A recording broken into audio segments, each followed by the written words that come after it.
Junkies! Let's move on to the other hype aspect, or the hype thing that we got over the weekend. Episode 8 of Invincible, wrapping up the first season. A lot of people were like, holy cow. What violence. And the memes are everywhere. Oh, yeah.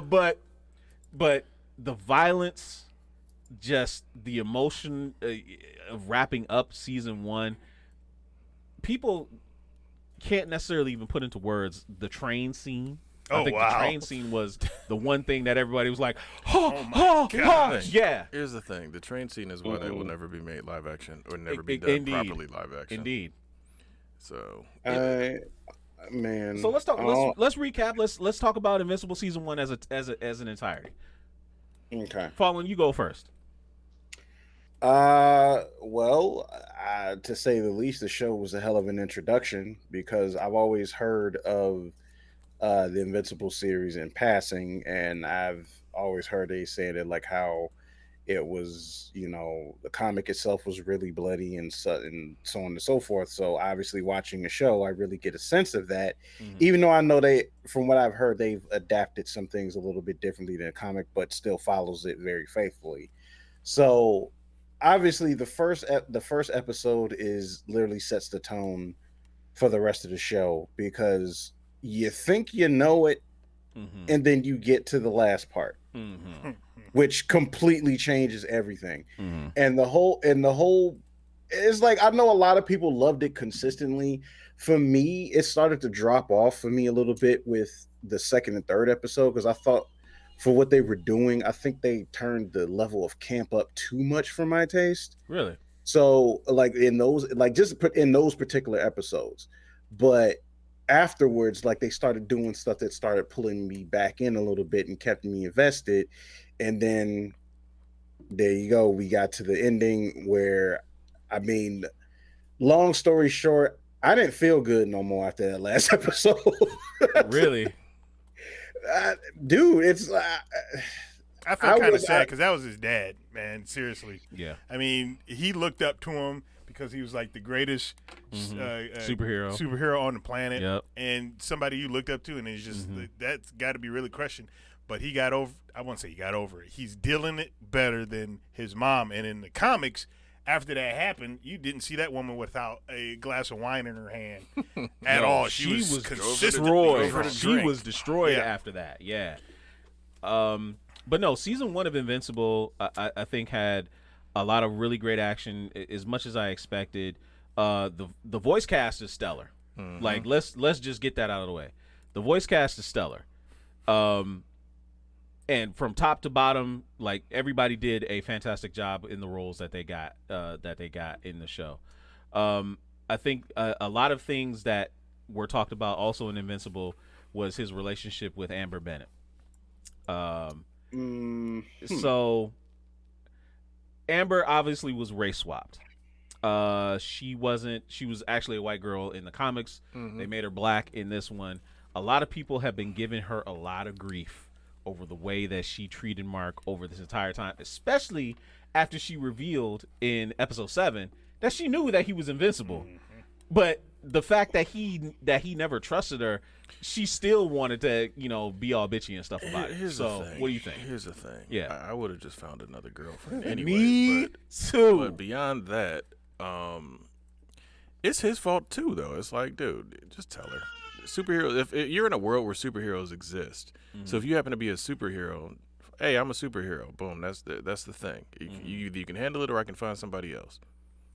Simple as that. Be straightforward. So it's for him doing that cliche. I can't tell her. I'm trying to remember what the whole purpose of him keeping it from her in the first place. I think it's the first off because sometimes people blab like his boy. That was probably gonna, but also it puts her in danger sometimes. It's the same mentality for a long time that Superman had with Lois Lane. He just because if she knows, if they know, it puts them in danger. Like I said, because it's easier to get to you through them. I get it, but at the same time, if I have Viltrumite power levels, go ahead and try. Yeah. They pretty much have written that about Superman now, that he listens for keywords. You mention Lois. That's what I'm saying. He's going to be there in like 2 seconds. That's what I'm saying. It's Yeah, like, that's dude, how it's like you welcome to try. Right. Go ahead and do it. Try, go ahead, fuck around and find out. Basically, that's how it is. Yeah, but see, so, I think, and again, I liked his dad's character, and not even just from the darkness in him. I like the fact that he basically said, "This is what I stand for, and I do not waver." Yeah, he's not compromised at all. Right. He's like, "Son, either you get with the program or you're dead." You're dead. I'm like, you gotta respect that. You do. And I think the Nolan's role over the course of the series, or the course of the first season, you showed that he had this level of, you never really felt like he was a hero. He did it because he had to. And actually, my daughter asked this question. She was like, well, why would he bother pretending to be a superhero? I said, because that was the easy way for him to neutralize anything that was a potential threat. He played the hero out of necessity, not because he wanted to. Mm-hmm. He did it out of necessity because he was weakening the world, getting it ready for the takeover. That's why he did it. Like I said, he playing that long game, man. He played the long game.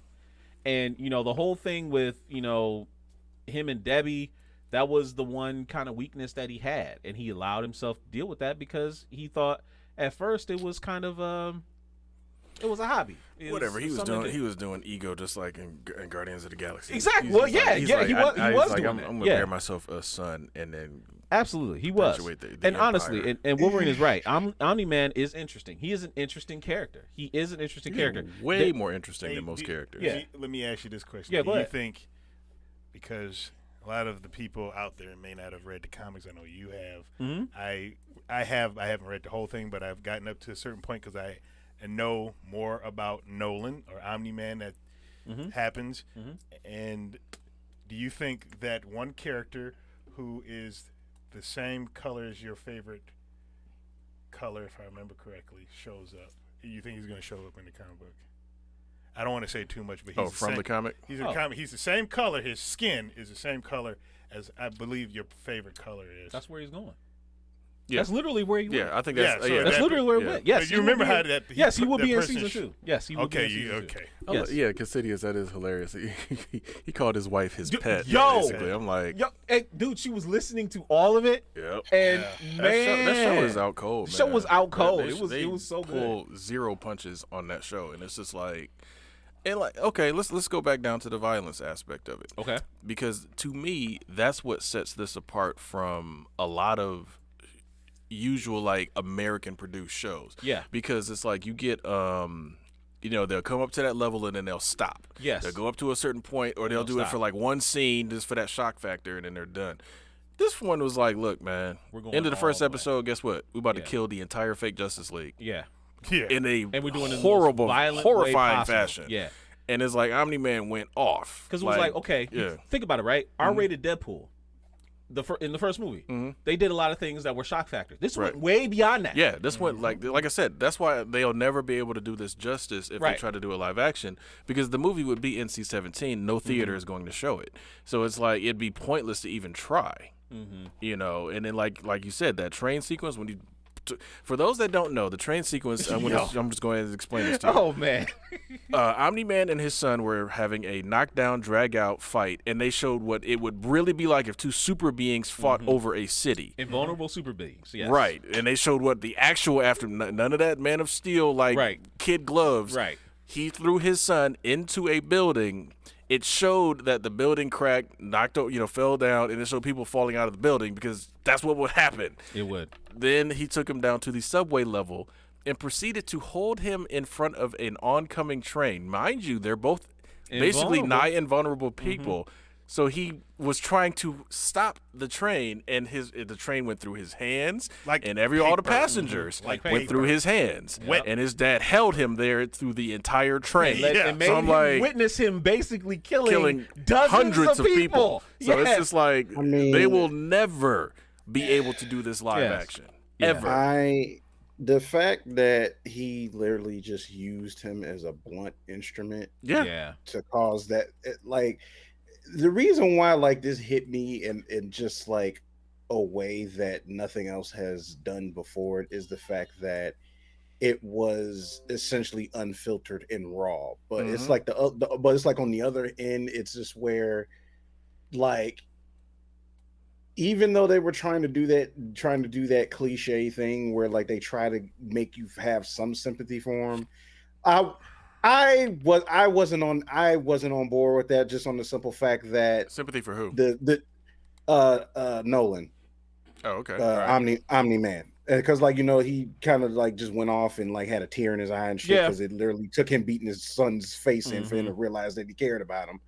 And the thing is, it's just like on a real life scale, like that's something that I'm kind of familiar with. Yeah. Like just figuratively. So I was about to say, hold on now, because you beat your figuratively. You better, maybe it's a newborn. Like, leave her alone. I think we might need to get Child Protection Services involved here.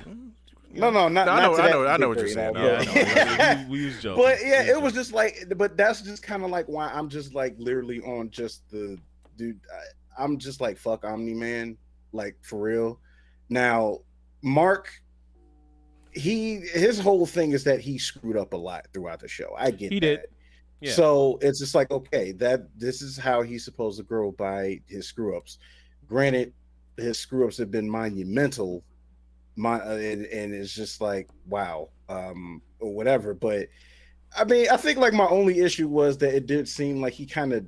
I'm sure they're going to explore it later, but it does seem like he kind of dealt with that whole situation a little bit too well. Fast. Yeah, that's what I was saying. So, because for me, like I'd be done. Like it'd be. I like I said, I don't really. I think you have to. There's certain things you have to kind of glaze over really when you're doing an adaptation like that. Because if he's sitting here moping for the next season, that'll be a boring show. Because I'm pretty sure his dad is going to be gone for the majority of next season and probably come back with some of the comic book elements at the end of season 2. But if they move it that fast, that's going to be kind of strange. I don't know. I mean, it depends, because this is what, 8 episodes? Yeah, it is episode. What I'm saying is I forget how much I've read and as far as I've read, his dad still isn't back. But, okay, yeah, and that's fair. And that's fair. He might be either gone the entire time, or they might check in on him, periodically. You still see what he's doing. Yeah, that's what I'm saying. They might check in on him periodically through various episodes, but I don't think you're going to see him come back and meet up with him. No, anytime soon, because you need that stretch. Yeah, the next arc is going to be Mark growing into being the protector of the world. Yeah, right. Being the anti-Omni-Man, basically, and he's going to be meeting increasingly more dangerous threats that he couldn't fathom, because there's still a lot of the enemies out there that they left behind. The Mauler twins are still out there. Yep. You got the aliens from the other dimension that are still out there, and then also they teased a little bit, but how diabolical Robot kind of is a little bit. So Robot just how is annoying. Robot is annoying, but I'm telling you it. No, I got you. Yeah, he's still annoying. He is okay. And we also learned that if Omni-Man tells you to take out the trash, you take out the trash, because Mark got his butt destroyed. Yeah, in that last episode. Yeah, man. That was something else. That was Casidia75. Before we move on, he says, so if his dad went to take over another planet, no. Yeah, that'd be spoiling. So we're not gonna talk about that. Basically, his dad left the planet. He'll be back. He will be back. Some changes. We will see Omni-Man further down the road, and I think you'll be surprised when you do see him. Oh, yeah. I'll just leave it at that. Season 1 was a really good one. I hope it doesn't last 2 years until we get another one. I'm pretty sure they're working. I bet you. I'm pretty sure it'll get fast tracked, because I'm almost positive. They don't fast track anything, because like The Boys, it took 2 years for the second season to come. But that's live action, though. That's live action. It should be even faster. Not necessarily, because animation typically takes longer than putting together live action. It depends, though, because it's like, okay, for example, live action, you have to bring the people together to film. Animation, any of the artists can work remotely, or do whatever they got to do. Yeah. And then they can just bring it together. And obviously the voice cast can be done via over recording or whatever. Minority Games, man. What kind of question is that? Would you beat your kids like I don't that? have Like, kids, man, but I would man. beat anybody like that. I would not beat my kids like that. No, I wouldn't beat my other kids kids. like- I would beat adults like that. Yeah, I would beat adults like that. Yeah. That's different. Right, there you But go. beating my kids like that? Wolverine No. Solid X also brought up Battle Beast, who was awesome. Oh, yeah. Michael Dorn. Well, Michael Dorn. Yes. once you put Michael Dorn, Worf himself behind the voice, then you already know that's a great character. Yes. Hey, we hope you enjoyed that clip. Make sure you check out our live content on Twitch. It's twitch.tv/culturejunkies. We also have a lot of content available on YouTube, unboxings as well as Blu-ray reviews. And you can support us on Patreon, patreon.com/culturejunkies. And on top of all of that, if you go to culturejunkies.net, you can check out our merch store. The link is culturejunkies.net/merch. There's a lot of great merchandise there. So there's links and logos and stuff all around me.